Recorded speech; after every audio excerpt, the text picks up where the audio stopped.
Welcome back to Flix Buzz. Dark side of Tamil cinema. Tamil சினிமால என்னதான் நடக்குது? 2020 தொடர் காலத்துல இருந்தே ஒரு பக்கம் தமிழ் சினிமால நல்ல படங்கள் எதுவும் வரதில்லை, இன்னொரு பக்கம் இண்டஸ்ட்ரியில இருக்க நிறைய பிரபலங்களோட சர்ச்சையான விஷயங்கள். இப்பதான் இதெல்லாம் கொஞ்சம் முறைக்கு வந்து அரண்மனை 4 ஸ்டார் அப்படிங்கிற படங்கள் மூலமா தமிழ் சினிமா திரும்பவும் ஃபார்முக்கு வந்து இனி தமிழ் சினிமால கம்பேக் தான் கொடுப்பாங்க அப்படின்னு எல்லாம் எதிர்பார்த்துட்டு இருந்தா 7 வருஷத்துக்கு முன்னுக்கு இந்த சுஜி லிட்ஸ் மூலமா தனுஷ், த்ரிஷா அப்படின்னு நிறைய பிரபலங்கள் வந்து சர்ச்சைக்குள்ள வந்தாங்க. இப்ப அந்த பிரச்சனை தான் திரும்பவுமே வந்துருக்கு. இந்த பிரச்சனை எப்படி திரும்ப வந்துச்சு அப்படின்னு கேட்டீங்கன்னா, சுஜித்ரா அவர்கள் கொடுத்த ஒரு இன்டர்வியூ தான். ஃபர்ஸ்ட் இவங்க இந்த இன்டர்வியூ எதுக்காக கொடுத்தாங்க அப்படின்னா, பைல்வான் அவர்களுக்கு பதிலடி கொடுத்தான்.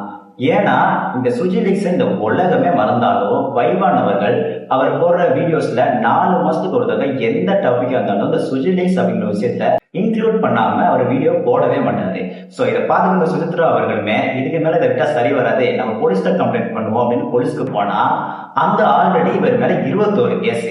நம்ம கேஸ கொடுத்தா அவங்க பார்க்க மாட்டாங்க. சோ அதனால ஒரு இன்டர்வியூ கொடுத்து இவருக்கு நல்ல பதிலடி கொடுப்போம் அப்படின்னு தான் இன்டர்வியூ கொடுக்க வராங்க. பைல்வான மாமா பையங்கிறீங்களா? ஆமா. இந்த இன்டர்வியூ வந்து பைல்வான் அப்படிங்கிற ஒருத்தர் கொடுக்க வந்த பதிலடி தான். ஆனா தமிழ் சினிமால நிறைய பிரபலங்கள் இதனால அடிபட்டாங்க அப்படின்னு சொல்லணும். அப்படி இந்த இன்டர்வியூல அவங்க என்னதான் சொன்னாங்க அப்படின்னு கேட்டீங்கன்னா, இவரோட எக்ஸஸ் பண்ணாங்க கார்த்திக் குமாரும் தனுஷும் சேர்ந்து தான் இவரோட வாழ்க்கையை நாசம் பண்ணாங்க. இது மட்டும் இல்லாம இந்த 7 வருஷத்துக்கு முன்பு லீக் ஆன சுஜிடிக்ஸ் இந்த விஷயத்த லீக் பண்ணது தனுஷும் கார்த்திக் குமாரும் தான். இதுல வெளிவந்த அந்த பிரபலங்களோட புகைப்படங்கள்லாம் அந்த பிரபலங்களோட அனுமதியோட தான் வெளியே வந்துச்சு. அவங்களே வாலண்டரியா கொடுத்த போட்டோ தான் அதெல்லாம். அதனால தான் அவங்க பாதிக்கப்படாம உட்கார்ந்து இருந்தாலுமே அவங்களாம் தப்பே பண்ணாத மாதிரிக்கும் நான் வந்து தப்பு பண்ண மாதிரிக்கும் போர்ட்ரேட் பண்ணி என்ன வந்து ஒதுக்கி வச்சுட்டாங்க அப்படிங்கிற ஒரு விஷயத்தையும் சொல்லியிருக்காங்க. இதோட தன்னோட எக்ஸஸ்மெண்ட் ஆன கார்த்திக் குமார் வந்து ஒரு ஓரின சேர்க்கையை சேர்ந்தவர். தனுஷும் கார்த்திக் குமாரும் ரூமுக்கு என்ன பண்ணாங்க தெரியுமா அப்படின்னு நிறைய சர்ச்சையான விஷயங்களுமே சொல்லியிருக்காங்க. இதோட மிக முக்கியமான ஒரு விஷயத்தையும் சொல்லியிருக்காங்க, இவங்க இப்பெல்லாம் பண்றதுக்கு முக்கிய காரணமே ட்ரக்ஸ் தான். என்ன சப்ஸ்டன்ஸ் அபியூஸ் பண்ணிட்டு நிக்கிறாங்க அவங்க. ஏன் கார்த்திக் குமார் எப்ப ஸ்டேஜ் ஏறினாலும் எக்ஸ்ட்ரா வைல்டா பேசுறான், 4 லைன் கொக்கைன் அடிச்சுட்டு வரான்றது எல்லாருக்குமே தெரியும். என்னது தமிழ் சினிமா இண்டஸ்ட்ரிக்குள்ள ட்ரக்ஸா?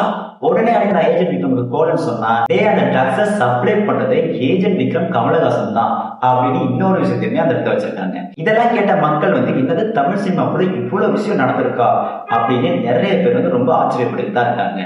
அதோட இந்த இன்டர்வியூல பைல்வான நேர்ல பார்த்தா என்ன பண்ணுவீங்கன்னு கேட்டதுக்கு, அவரை நேர்ல பார்த்தா நான் கத்தையில குத்திருவேன், இல்லாட்டி என்னால ஏதாச்சும் சேதம் அவருக்கு ஏற்படும் அப்படின்னு ரொம்ப எக்ஸ்ட்ரீம் லெவலுக்கு போயிட்டு பைல்வான் மேலோட வன்மத்தை எல்லாம் இன்டர்வியூல கட்டிட்டாங்க அப்படின்னு தான் சொன்னோம். பைல்வான் சாவணும், அசிங்கமா சாவணும். இதோட ஆபாச படங்களுக்கு ஆள் எடுக்கிறவர்கள் கூப்பிட்டு வந்து எப்படிங்க நீங்க பத்திரிகையாளரை எடுத்துக்கிறீங்க அப்படின்னு மேல பைல்வான் மேலோட வன்மத்தை அந்த இன்டர்வியூல கட்டிட்டாங்க அப்படின்னு தான் சொல்லணும். எனக்கு வன்மம் தான், இது பேர் வன்மம் தான், இது பேர் காழ்ப்பு வன்மம், இது பேர் வன்மம் தான்.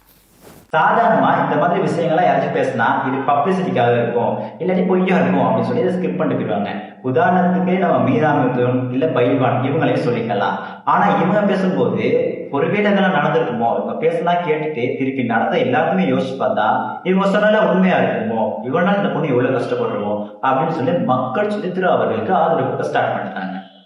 இதோட நம்ம சுஜித்ரா அவர்கள் சொல்லியிருப்பாங்கல்ல நம்மளோட எக்ஸஸ்மெண்ட் வந்து ஓரின சேர்க்கை சேர்ந்தவர் அப்படின்னு. அதுக்காக கார்த்திக் குமார் வந்து என்ன பண்ணுவாருன்னா பதில் வீடியோ ஒன்று போடுறேன்னு போடுவாரு. இவங்களை எப்படியே இருந்தா சரி நம்ம எக்ஸஸ்மெண்ட் மேல ஒரு கோர்ஸ் சுஜித்ரா அவர்கள் சொல்லிட்டாங்க அப்படின்னு எல்லாருமே அதை விட்டுருப்பாங்க. ஆனா இவர் ஒரு பதில் வீடியோ போட்டிருப்பாரு, பரவாயில்ல நான் ஓரின சேர்க்கையா இருந்தா சந்தோஷம் தான் போடுவேன், ஆனா நான் அப்படி இல்லையே அப்படின்னு ஒரு வீடியோ ஒன்று போட்டிருப்பாரு. If I was homosexual, no, I would not be ashamed of being a homosexual. I would be very, very proud to be any kind of sexual on the gigantically glorious. அதை கேட்ட மக்கள்லாம் ஒருவேளை இவர் உண்மையானே இப்படித்தான் இருப்பாரோ அப்படின்னு நிறைய பேருக்கு சந்தேகம் வர ஆரம்பிச்சிருச்சு அப்படிதான் சொல்றேன். ஒருவேளை இருக்குமோ ஒருவேளை இருக்குமோ. சுஜித்ரா பேசின விஷயத்துக்காக பைல்வானும் சரி இல்ல கார்த்திக் குமாரும் சரி நிறைய பதில் வீடியோகள் போட்டுட்டு தான் இருக்காங்க.